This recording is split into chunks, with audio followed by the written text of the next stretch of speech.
Hello guys, আজকে আমরা late এবং লেটস দিয়ে কিভাবে ট্রান্সলেশন করে তা আজকে আমরা শিখব। আমরা এখন প্রথমেই দেখি লেটের ব্যবহার।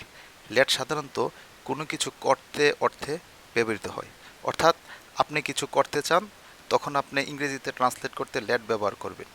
যেমন, আমাকে খাইতে দাও, লেট মি ইট।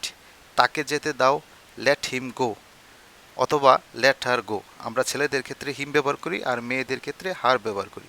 তাদেরকে শেষ করতে দাও, লেট দেম ফিনিশ। আমাকে লিখতে দাও, লেট মি রাইট। তাকে পড়তে দাও, লেট হিম রিড অথবা লেট হার রিড।